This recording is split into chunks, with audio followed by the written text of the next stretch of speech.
Okay, so let's see if I can keep my promise. So we had a symplectic manifold M, but so I was focusing on surfaces. So from now on, M will be a punctured surface. So it's going to be one of these Gn, where n is not equal to 0. Sorry, and so we talked about the compact Fukaya category of this. So this in the background, remember there's a line field, and the objects are compact exact Lagrangians in here. Okay, so and I briefly mentioned these two other categories. So these are this dependent on the choice of a Legendre unit infinity. In this case, it meant sorry. So it meant a bunch of points in the boundary, and then there was a localization factor that I mentioned to the graph category where there is no mark points in the boundary.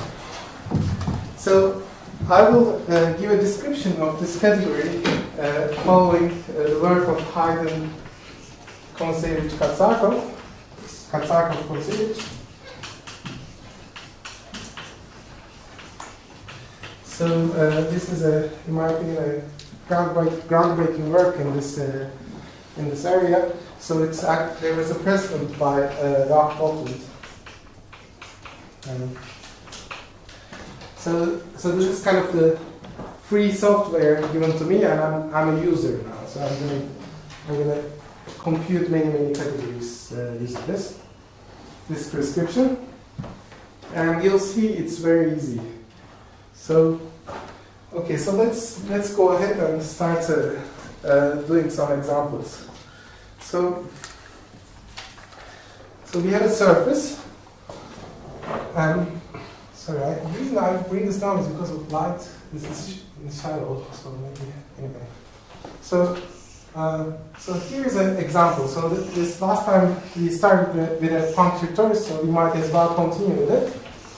So this is again. Thank you. So this is again a punctured torus. Okay, the top and bottom is identified, left and right is identified. But now, so previously we considered these two compact Lagrangians, right? So now I will consider non-compact Lagrangians, but I will also have stops. So this lambda. So here is one example. So I'll put a stop here, and I'll put a stop here. By the way, in order to make sense of this, the orientation of the boundary is induced by the orientation of the symplectic manifold. So here is how it will go. Okay. No, this is the other way. Right.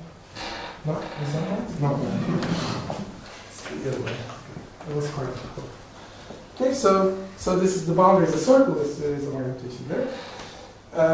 And now here's how we compute this. So first you put some Lagrangians that satisfy a certain property that I'll explain. So these Lagrangians will be non-compact, and here's one. So this is L now.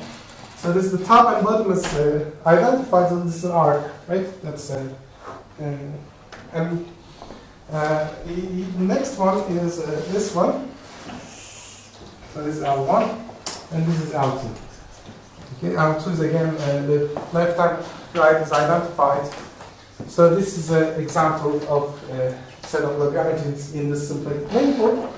And the property that Haydn, Katsakov, Kontsevich tells us is that the Lagrangians should be in a way that the complement is a union of disks. Okay, so if I cut the surface from these Lagrangians, the remaining pieces are disks. So that's the first property. The second property is, if you look at the boundary of these disks, so you see the boundary of this disk, the boundary should have exactly one mark point. Okay, so these are two properties that I want. So these two properties imply, okay, so one complement of Li is a union of disks,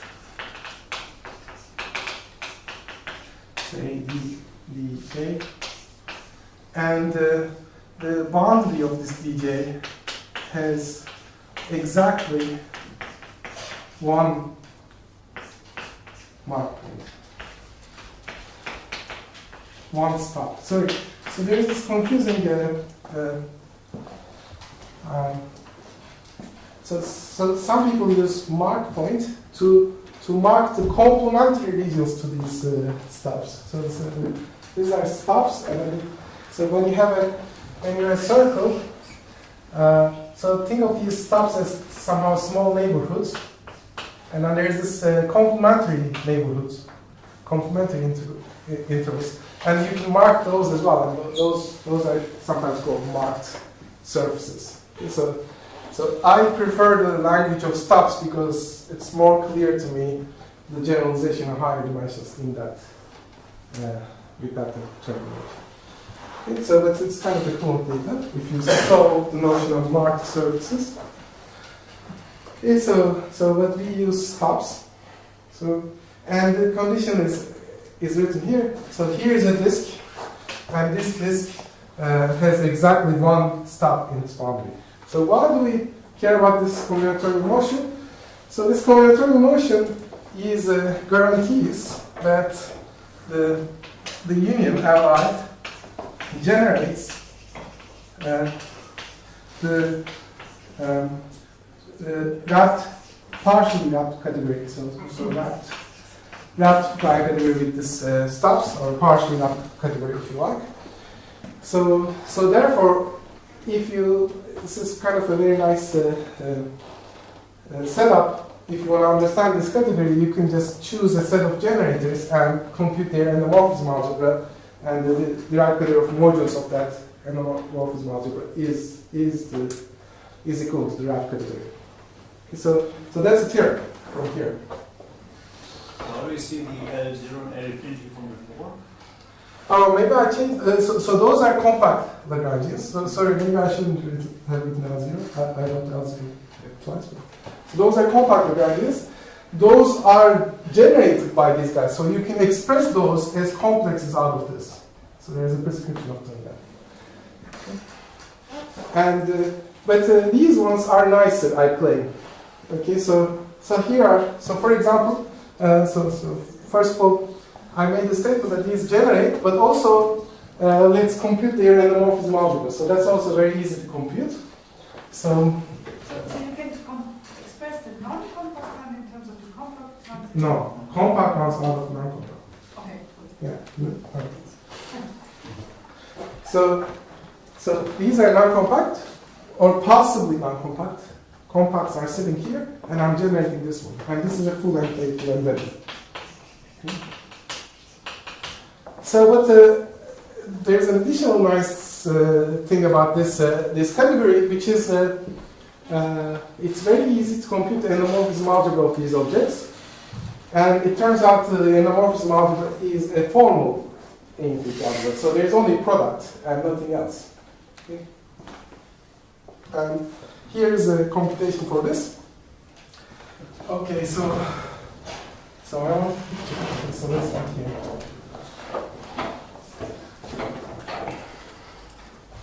So as I said, this is just copying from this paper. So it has everything like this. So, okay. So here's what you do. So you put a vertex for each object. So L0, L1, L2. And now you draw an arrow whenever there is a flow from between these objects. So let's do it here. So I guess I should have labeled this L1. Right? Anyway, so let's do it this way.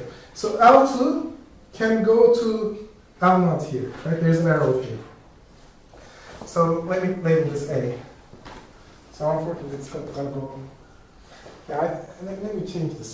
So I don't like it.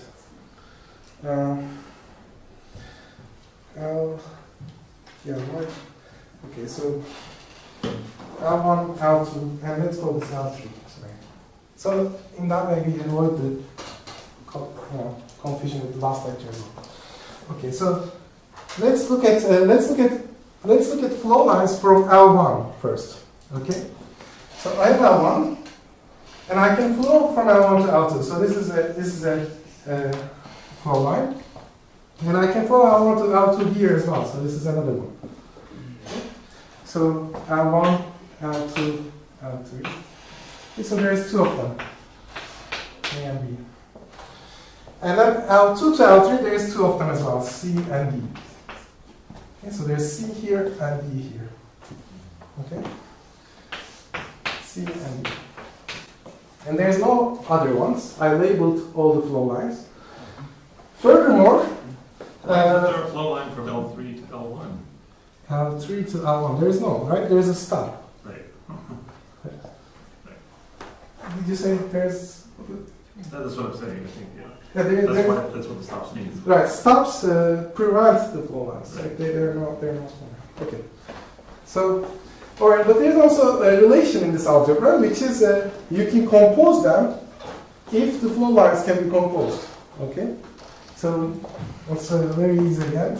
So A goes from L1 to L2, and then it can be continued with C. Right. A can be. You can follow the flow and continue with C. But it can't be continuous with D. Okay, so therefore you have dA is equal to 0. Oops. And similarly, C, let's do it once slowly. So C can be,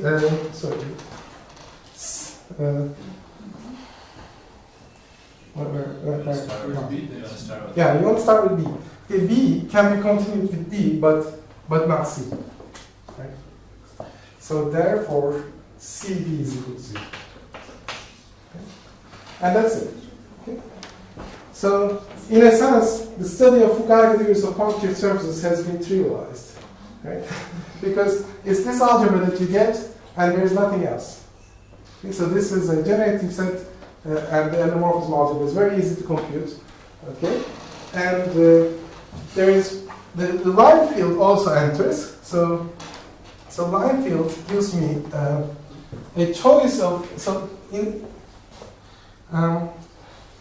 the line field can be chosen in a way that I can give any gradings to any of these errors.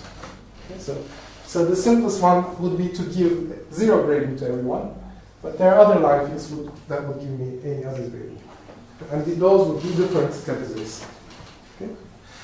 So this is the general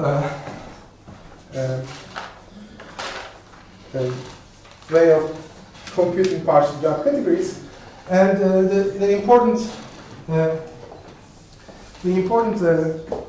property is that you can understand the compact Fukaya category this way. It embeds here. But you can also understand the wrap category. It's a localization. So let me tell you how you localize. Okay. So basically you wanna kill the objects that are supported near this mark point. Okay. So there's a Lagrangian here that's supported near the mark point, and here's another one. Okay. So these, let's call these S0 and S1. And there is a exact sequence or a complex built out of LIs that express these things, because I told you LIs generate this category, so these has to be expressed, and that's also taught us by Hagen von Kasakov. It says that if you have a disk, so let me just write it here.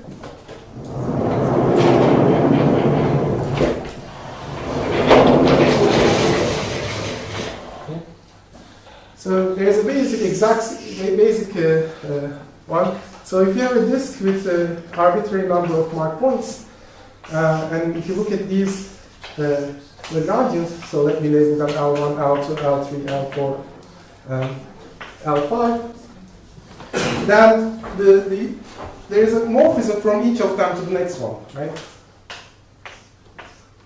Okay. So, and using those morphisms, I can construct a complex.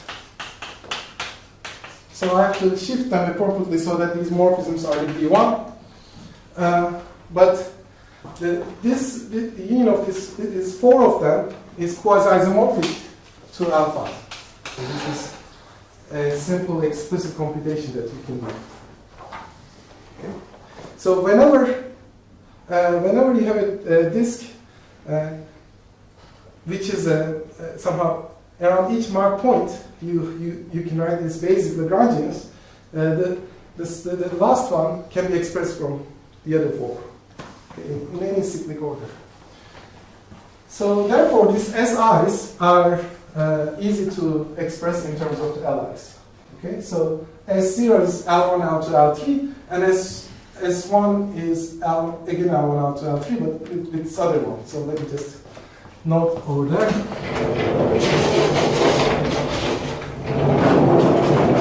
Okay, so this S0 is L1, L2, L3, where I use these morphisms, A and B.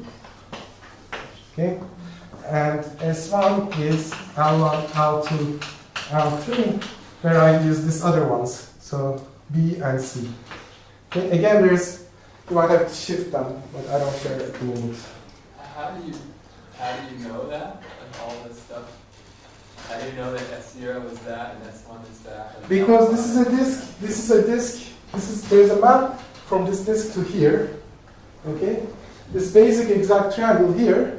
It's not triangle. This basic result about. So by the way, maybe I should have. It doesn't have to be 4, obviously. So this is n minus 1 and n, right?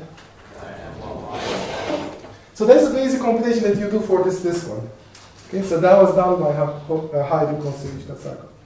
So that's the result about so that's the result about computation of the Fukaya value of the disk. I mean, I can explain it explicitly, but I don't know. It's an explicit computation. Okay. So basically, the important bit here is that there is a holomorphic disk here. That's the main important thing.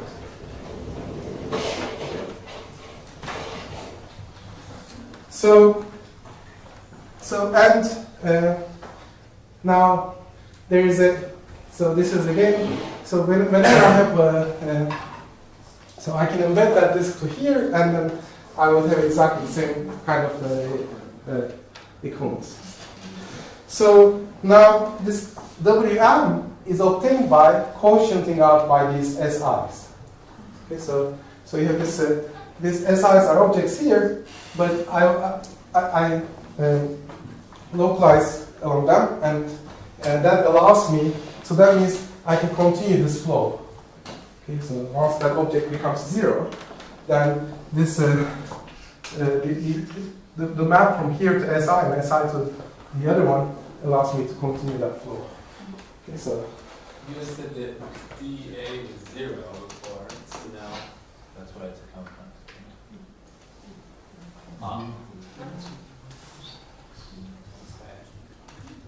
So well, why is the composition 0? you cannot continue the flow, right? A goes this way, and then it can't be composed with D.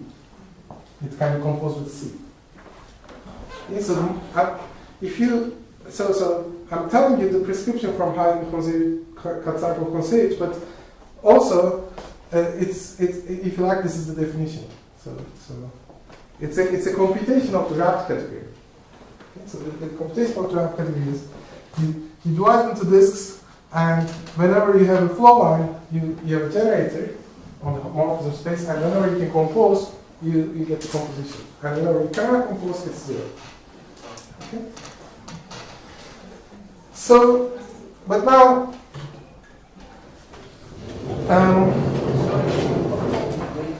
sorry? What about the gradient? so the grading is there exists a line field. So I try to say this. Each element that appears here, I can pick a grading for them. Okay, so once I pick them, then there exists a line field that arranges that. Okay, so somehow these algebras somehow. So the only constraint is whenever you have a holomorphic disk, the sum of the monomials that are in the corners of this holomorphic disk, the grading should be n minus 2 if it's an n one. But since we don't have this guy, we can pick these guys arbitrarily. Okay? So in other words, for each choice of grading of A, B, C, D, I have a Fukaya category, okay? And they are not generally equivalent. Okay? So now I will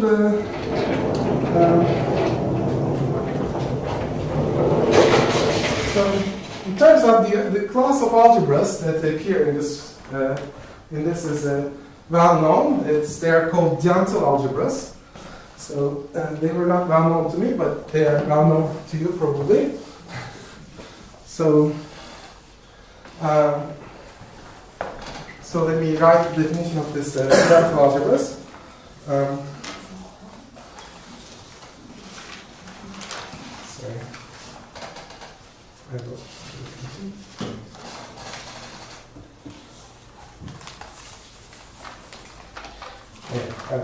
I'll just start. So a Yankı algebra. Okay. And there are experts in the audience about these algebras. So first of all, I will restrict to. So I don't have to do this, but it simplifies my exposition. So I'll restrict to smooth and proper Yankı algebras. Okay. So that means that Holmes. So it's going to be given by queries and relations. Okay. And the home space between an object will be finite dimensional, so that's properness, and smoothness means that this algebra the diagonal has a finite resolution as a binary. So and there's and it's understood what there's a criteria for when a Yankı algebra satisfies those. Okay, so the property is that first of all,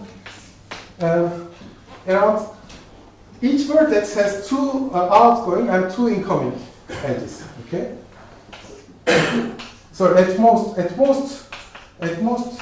two outgoing and at most two incoming.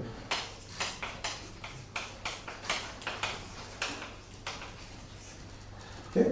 So each vertex there's at most two outgoing arrows or two incoming, and this is kind of clear from Fukaya category, right? I have a Lagrangian, and this Lagrangian is an interval, right?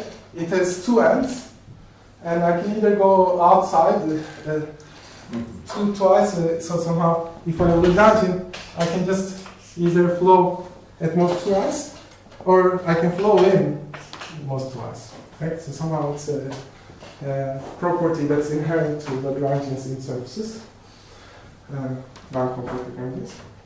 And also there is the property that you can compose, so if you have two incoming and one outgoing, you can compose at most one of them. Okay? And that's also inherent here. So if I have this guy, I cannot compose it with this one, right? So if I can compose it with something, I can compose it at most if there is a way to compose, exactly one of them should be composable, and exactly one of them should be non-composable. Okay, so that's the property of this Yankı algebras. Did I forget anything else? I mean, there's two different senses that things can be composable. I mean, two arrows in a curve are composable if the end of one is the start of the next. Yeah, but I'm talking about the relations here. Yes, right? but then so, you're saying there's also relations. Yeah. At most one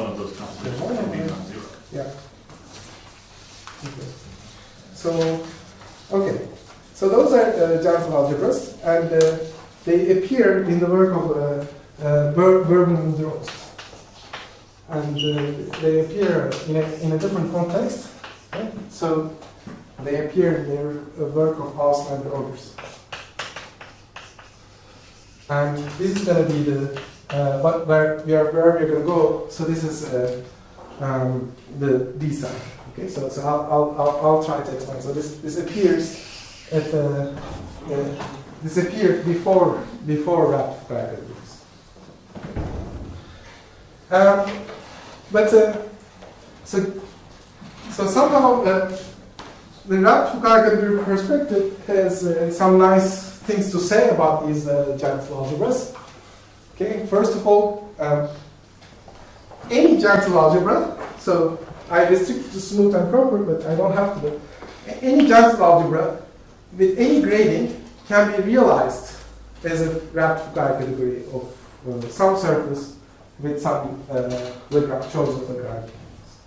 Okay, so let me try to give examples of this and tell you how it works. So, okay, so.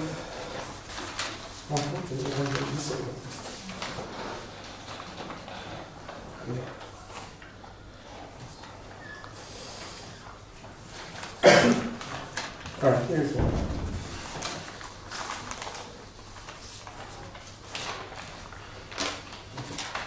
So here's a simple one. A, B, B, C. And there's the relation D equals to 0. Okay? So the only vertex here this is the only vertex that has 2 incoming, and one of them has 2 vanish. Right? So that's why I put 1 in this. So what I need to do so I need to come up with a surface and with Lagrangians such that the endomorphism algebra, this prescription that I gave you, uses this algebra. Okay? So there's two important types.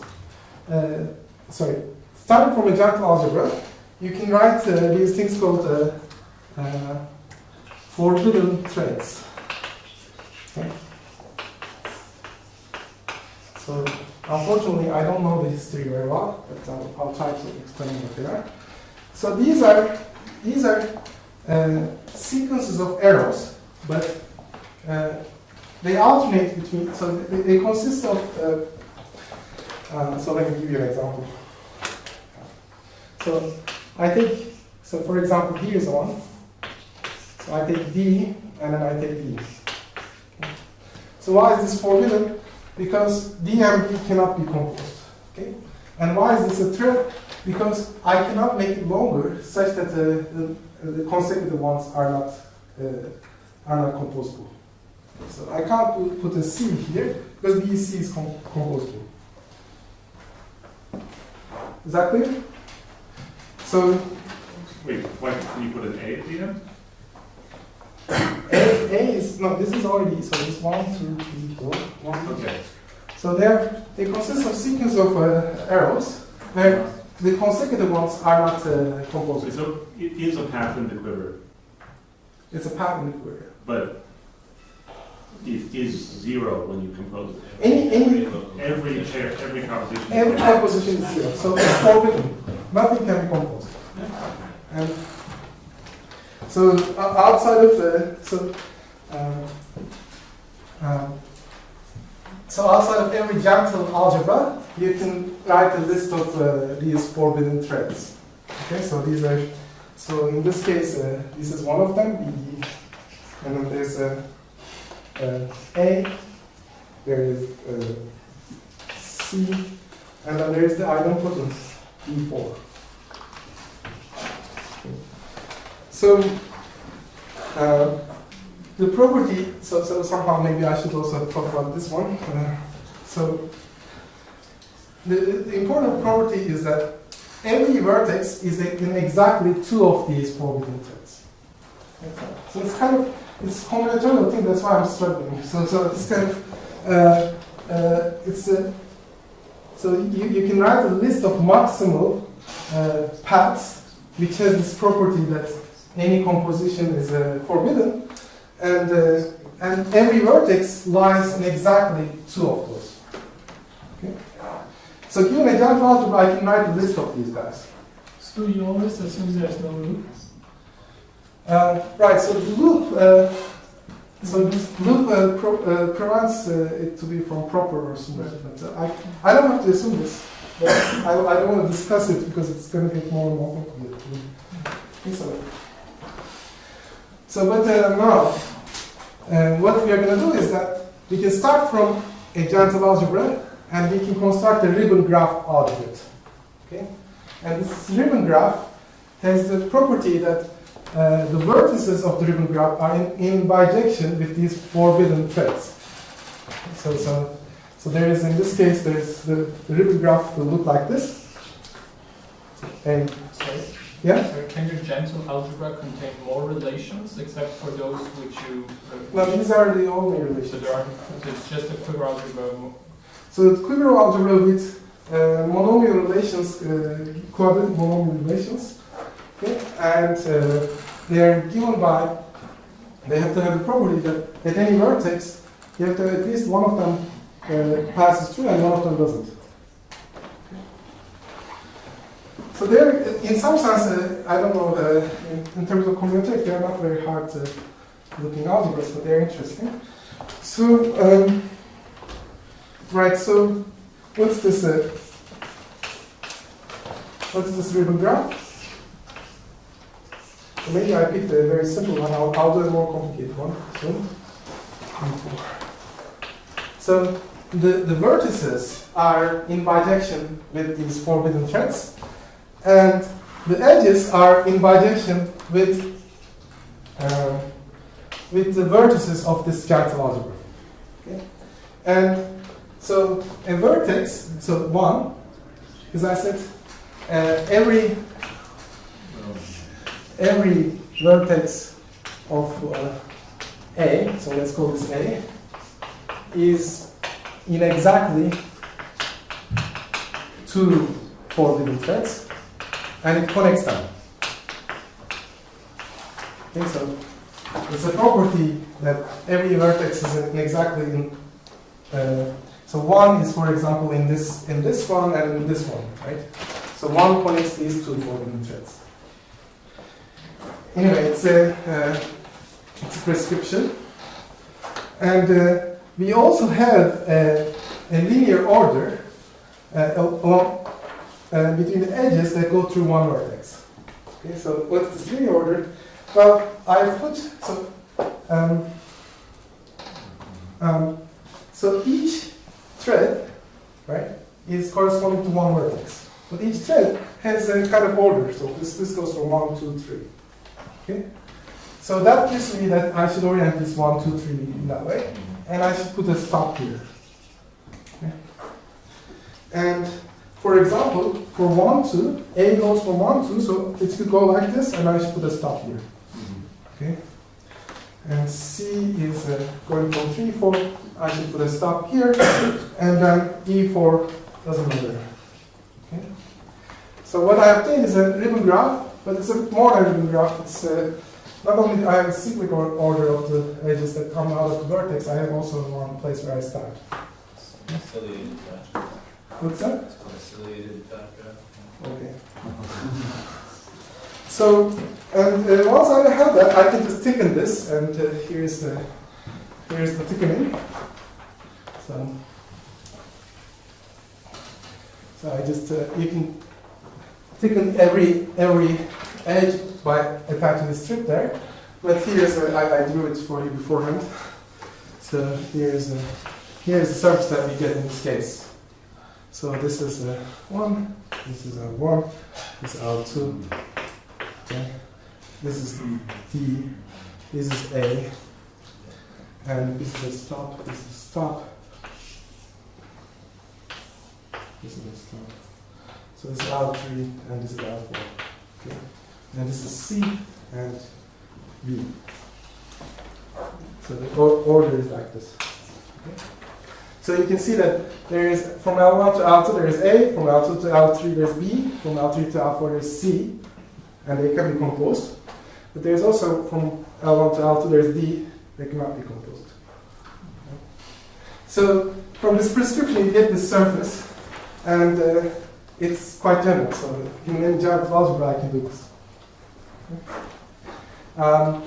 Here's another, should I give more examples, or is it satisfactory so far?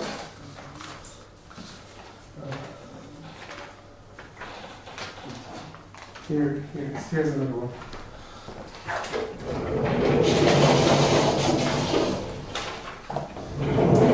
So this prescription is kind of implicit in high cycle from stage. And so this is how I learned about it. But you wanna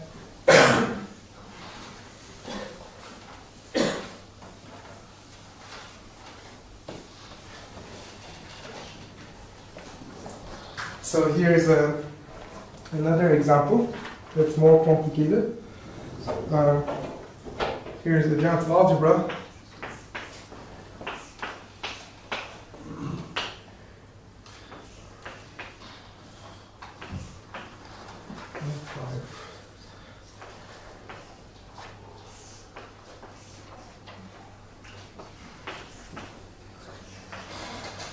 Okay, so here are labels A, B, C, D,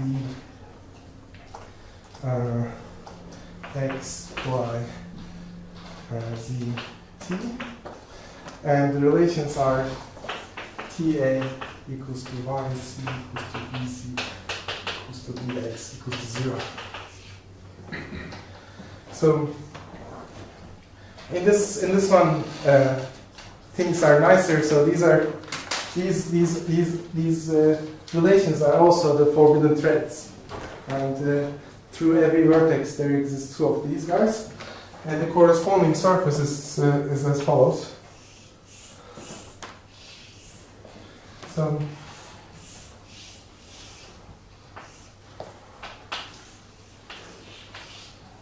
okay.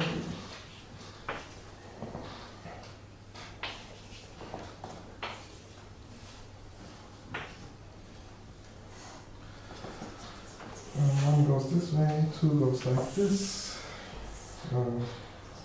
4 is like this, 5 goes from here to here, and sorry, let's label these as 1, 2, 4, 5. So there's 6 here, and there's 3 here. Okay?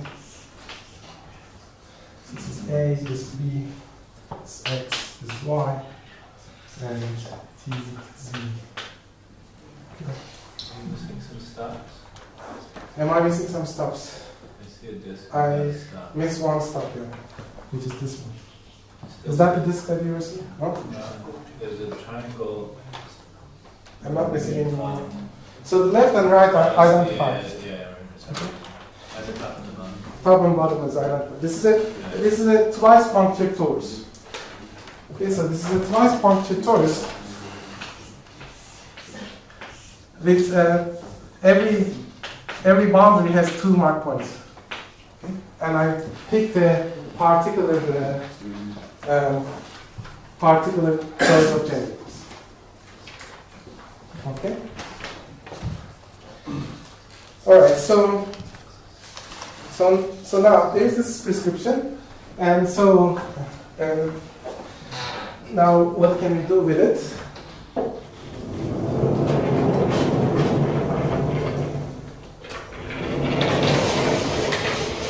So, one thing that we can do is we can try to identify the geometric algebras that appear here in symplectic geometry, and that will be a mirror symmetry statement.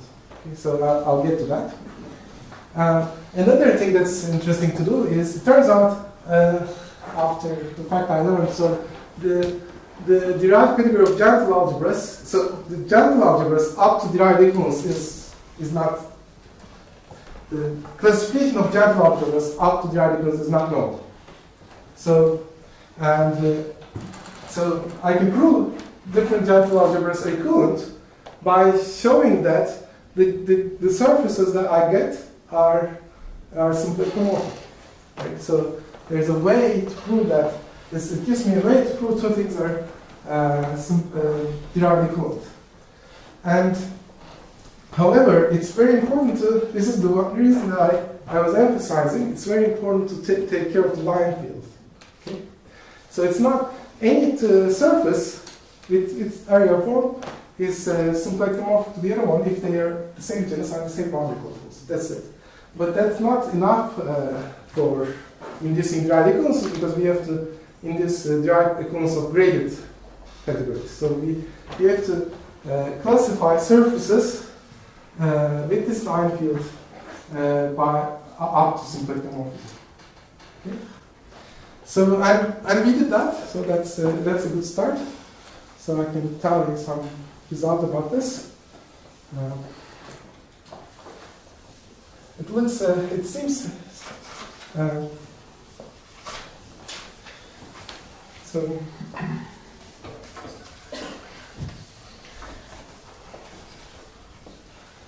So it's interesting and it kind of overlaps with the results known before. So let me tell you the result here.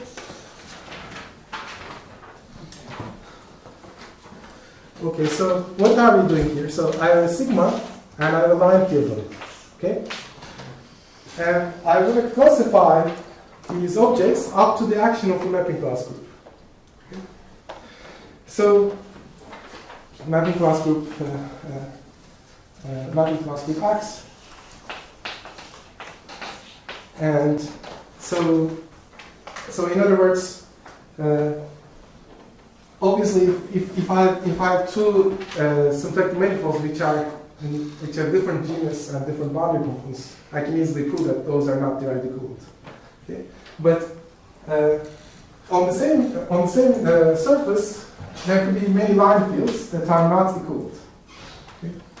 And interestingly, so this line field, you could think of it as a cohomological.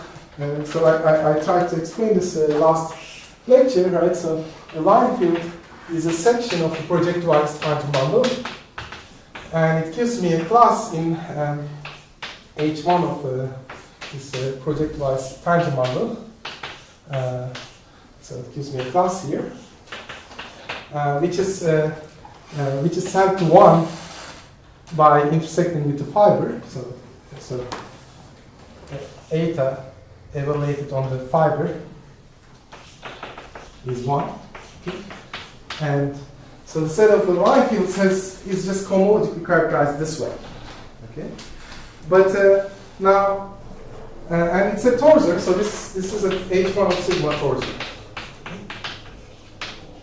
So the interesting thing is, it's not canonically identified with H1 of sigma. It's a torsor. So there's an action of the mapping class group on H1 of sigma that's very well known. Okay, so there's just one integer there, according to whether you're primitive or not.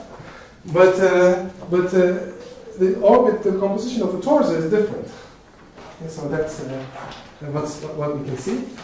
And so this is following Johnson's work. We classified this. So this was not very hard, but I don't think it was done before. So there's Johnson. The Torrey subgroup.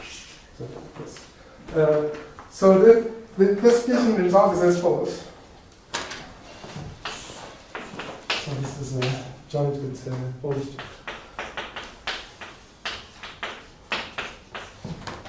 So first of all, so maybe let me just introduce this notation. So V eta of gamma is a winding number. Okay. So if I have a circle, in my surface, that circle lifts the circle in the projectile tangent bundle by taking the gamma and together with this tangent line, right? And I can evaluate it on eta, and that's the winding number. Okay. So now here are some results. So if genus of the sigma is 0, then somehow, so mapping class group acts, so by mapping class group I mean compactly supported mapping class group. So mapping class group acts on these line fields, so let me call this torus of G sigma. So G sigma is the line fields up to homotopy. And this G sigma is trivial. And the only invariants are these winding numbers around the boundary components. Okay. So if V eta and V theta are the same, then eta and theta are commutative. Okay, so where del sigma has components del I sigma. Okay. So this is the genus 0 case. It's a very easy case. It turns out we just have to compute the winding numbers around the punctures, and if those are the same, then we have a symplectomorphism that sends this surface with line field eta to surface with line field theta, and we get a derived equivalence. So, and these winding numbers, by the way, is somehow it's equivalent data to previous work of so I think Avella, Olamios, and guys. Okay. So they constructed invariants of gentle algebra, derived invariants of gentle algebras, and so they capture these winding numbers around the boundary components. So these were somehow studied, but these winding numbers around the boundary components is kind of the first invariant that you can think of when you think of action of the mapping class group, because mapping class group is compact supported, so it's not going to change the winding numbers around the boundary components. Okay? So in genus 1 and genus 2, genus 1 and higher, there is a different result. Okay, so genus 1, if the genus is 1, then there is an integer, in addition to the winding number invariance, there is an integer valued invariant. Okay, so this is a, so let me just write star here, and then star is everywhere. So star plus plus a GCD invariant. So GCD of winding numbers of this line field of non-separating curves. Okay. So you have to, in order for eta and theta to be in the same orbit of the mapping class group, this number should agree. And this can be computed in Phi. You don't have to take any non-separating curve. You can just take the basis of one. Okay, so this is a, and somehow similar result to this appears in a work of Amila for genus 1 with one puncture. So there's a precedent for this. But 3 is maybe most interesting. So this is a new invariant. This is, and 3 is maybe most interesting. So in this case, there is an arc invariant. So there is a mode 2 invariant. Okay, so this is kind of weird. So I need space to write this. So, but maybe I should somehow make it clear. So what are we classifying here? We are classifying the action of the mapping class group on the topological data, on the surface with line field. Whenever two things are equivalent in topological level, then I get a derived invariant, derived equivalence. Okay? But it's not completely clear that, so AAG invariants are known as derived invariants of gentle algebras, but it's not completely clear that the other ones that I'm going to write down are derived invariants of these gentle algebras. So I conjecture them to be the case, but we haven't proved that. So this is a. So you're saying that the gentle algebras could be equivalent even if these invariants, Yeah, so even if the surfaces are not actually. Yeah, so conjecture is this. Given two gentle algebras, Yeah. I construct this surface with this Lagrangians in it, that realizes these two. And if these two surfaces are symplectomorphic together with the line field, then the algebras are derived with it.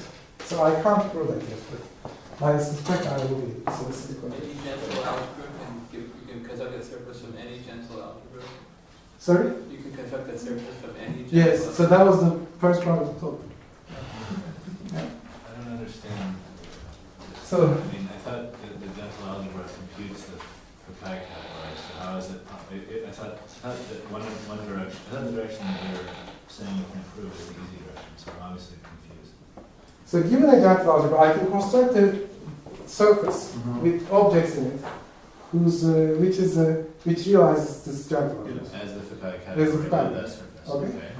Now, given two gentle algebras, I can do this to both of them. Yeah. But now, somehow forget about Lagranges in this surface anymore, just consider the Fukaya category. And these two Fukaya categories are equivalent if there is a symplectomorphism of these. Right. But definitely need to Comparable to generators line. or generators. Comparable type. Huh? Yeah, so should I write this? Maybe if you're still confused, I'll write this statement. So I have a gentle algebra 1 and a gentle algebra 2. Okay, I construct a surface and a line field on it. And a surface and a line field on it. Okay? And inside these surfaces, there's Lagrangians whose endomorphism algebra is this one, and furthermore, those Lagrangians generate. Okay? So therefore, I can just somehow gentle algebras, these two gentle algebras is just particular choice of the generating set. But there is a global category, which is the RAP category. Okay? And those RAP categories are equivalent if there is a symplectomorphism of these two surfaces that sends this line field to this line field. Right. Okay? And if that's the case, then I get a derived equivalence of these guys. Yes, okay. Right. Okay. Okay. Good, so then what's And the conjecture is the converse to. Okay. Yeah, the way you stated it, you stated the opposite. I don't think so. You can check there's video.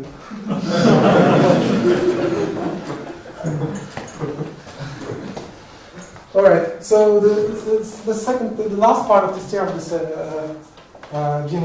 genus higher than 2.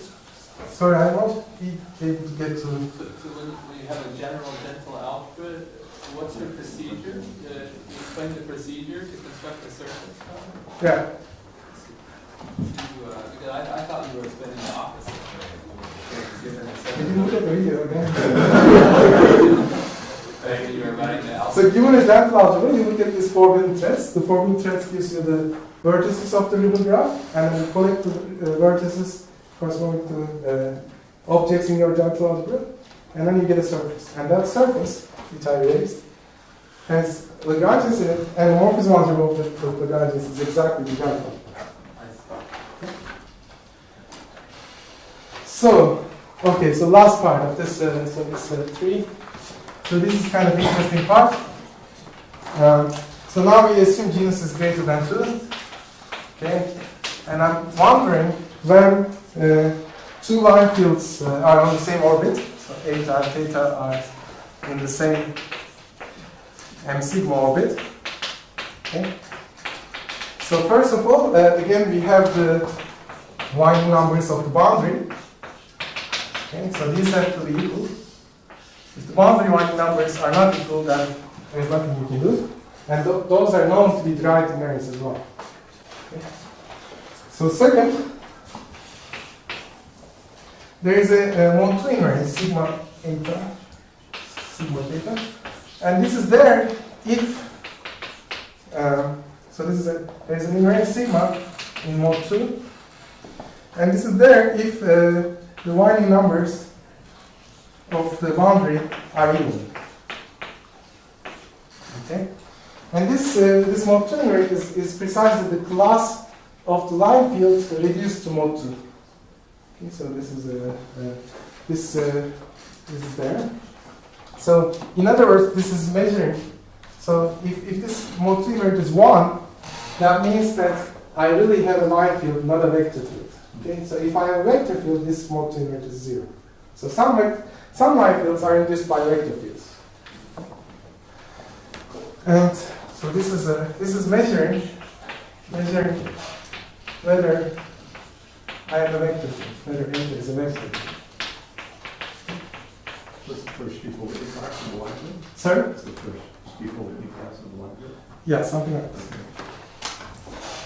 that. And last is the argument. So this comes in a very particular case. So if V eta is winding numbers, is so this is already equal by the first condition, right? So I this time is you pass this one and then you look at this one. You pass this one and you look at this one. So if this one is in 4z plus 2, so it's divisible, so it's mod 4, that's residue is 2, right? Then, and, so if is and sigma of eta and sigma of theta, so that they are equal, if they are 0, then there is an additional argument. Then A eta and A theta should be the same. So A is an argument of a quadratic form. So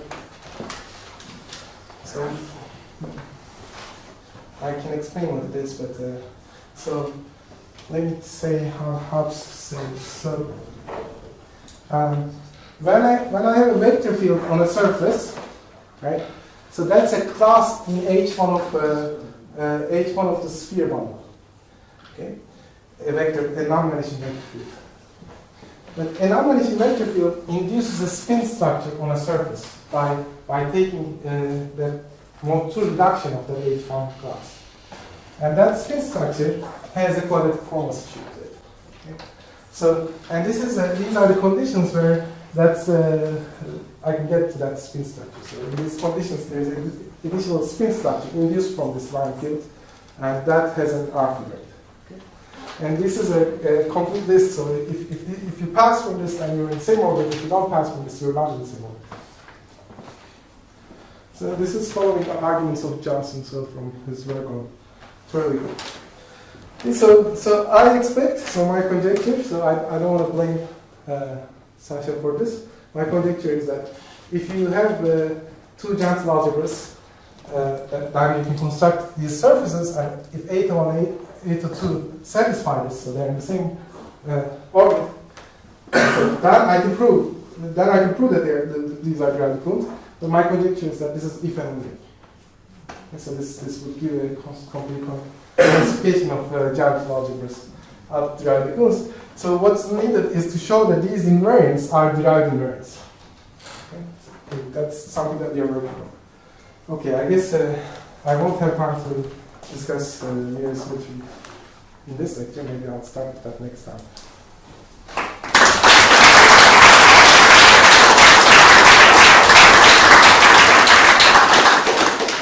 Thank you. Any more questions, comments, requests for video proofs?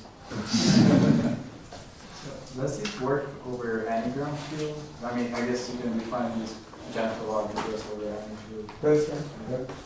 And I mean, you can also study. Yeah, I don't know what's known in arbitrary fields, but I think it's the Fukaya is defined for any field. And so if I have a symplectomorphism, I would get the radicals. So I would expect. I don't know. So. But what you stated is for any field. Yeah, I didn't make a choice of parts of the field. I could work with any field. Yeah. These categories are defined over integers. So which of the things you've written do you know are derived invariants? So the winding numbers. That's known to be derived. Okay, so this was kind of work of this Avella Latinos guys. So in some sense, it's a bit. So this is a bit more general than that actually, because they work with gentle algebras which have all gradient 0. Okay, so this we can prove the same statement in a different way from using Fukaya derivatives as well. But that works for any gradient gentle algebra. So somehow that's clear. And we still don't know whether it's sigma or this A is the arguments. What about the GCD? Or GCD. Okay. So those are the three things that's left. we are working on it. Yeah. So this data in part 3 looks similar to like homotopy type of four manifolds and studying signature. Is there a connection? Like you can Yeah, I mean, there's some, I mean, it doesn't apply to me exactly. So there's pin structures that come together, pin plus and pin minus, and they have this similar kind of thing. So it's just algebraic similarities. Yeah, so this is really a classification of a quadratic form. Yeah. So, Does geometric side get any easier if you restrict to this grading 0 case? From the perspective of Fukaya category, grading I don't see any, like, it's harder or easier. So, in fact, it's a bit, I think it's more natural to classify graded gentle algebras up to derived equivalence than ungraded gentle algebras up to derived equivalence. So, that's what symplectic geometry suggests. In higher dimensions, is it expected that derived equivalences come from symplectic morphisms? Yeah, so symplectic morphisms always are autoequivalences of the Fukaya category, but it is not always the case that autoequivalence of the Fukaya category is induced by symplectic morphism. So, and that's interesting questions.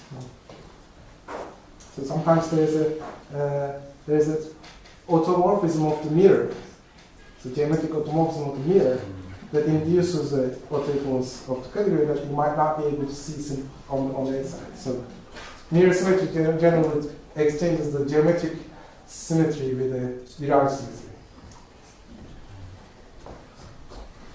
Okay, so no further question, and we reconvene at 12:30, and we'll thank the speaker again.